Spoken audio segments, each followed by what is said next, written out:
President of Argentina, a dead state investigator, corruption charges up and down the government chain of command, allegations of a bombing cover-up, and would you believe another possible invasion of the Falkland Islands? Nothing is as deep an intrigue as the daily dealings in Argentina these days. So let's welcome to MidPoint an expert following what could still blow up the region and have wide-ranging effects. Assistant professor at the Institute for the Study of International Development, Manuel Balán, joins us. Professor, thanks so much for being here.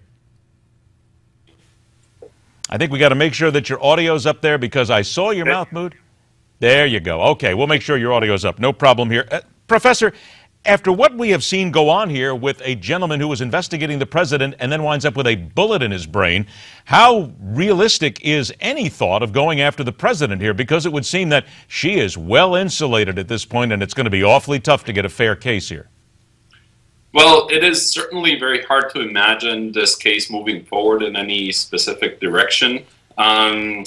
It's very unclear what happened to this prosecutor, and it's likely that we will never know what actually happened to him. Well, it is kind of fair to say if a man's in his apartment with a bullet in his head, with a bullet hole in his head, you can sort of guess what might have happened, and especially considering that they called this suicide. Yes, they called this suicide at the beginning. Now they are questioning this. Forensics aren't out already yet, and even if it's ruled as suicide, this can be some sort of forced suicide where he was put in an impossible position. So we may never know, and we need to come to terms with the fact that we may never know exactly what went through his mind at that point in time, whether somebody came and did this. It's very difficult to trust any findings that we may get right now. Now, what this tells us politically is a little bit more complicated, right? And that's still very much an open question. I think it is fair to say what went through his mind was a piece of steel, but that would be another issue altogether at the last couple of seconds. Is it possible in Argentina, though, with the way the government is, for anybody who really wants to find the truth, to be able to find the truth at a government that seems so corrupt? Well, first we need to remember that these accusations are based on something that happened over 20 years ago. These bombings took place in the 90s, in the early 90s, and so the track record does not look very good.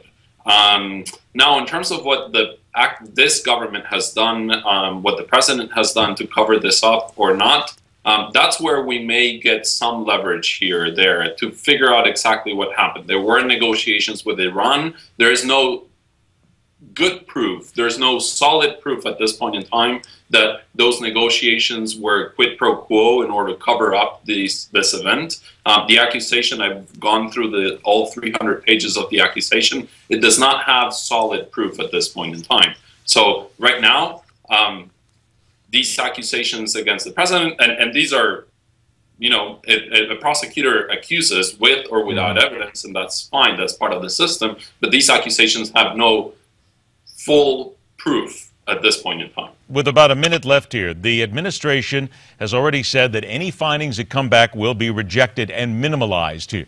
Would the people of Argentina just sort of shrug their shoulders at this and think it's business as usual, or would they even be upset? I mean, I think people are upset. The president's approval ratings have gone down. There is an ongoing institutional crisis going on.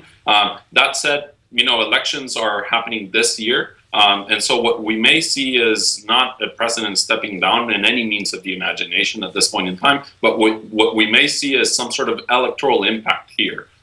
Where the party of the president may not fare as well in the upcoming elections, which were looking actually quite good for her seen as going to be her candidate. What we may see is electoral effects, but no judicial effects and no president stepping down. We have to make sure to follow this because some people will say that she was wrongly accused. Others will say it's the cost of doing business in a South American government. It's just the way things go depending on what the facts are. Professor, thank you so much for joining us. We'll stay in touch. Thank you. Thanks for having me. My pleasure. Next hour here on MidPoint, how to make $1 billion without ever leaving your mom's basement, and the political disaster running through Indiana that could affect every single student in every single state. Maybe one day, but certainly in one state now. We'll explain next hour.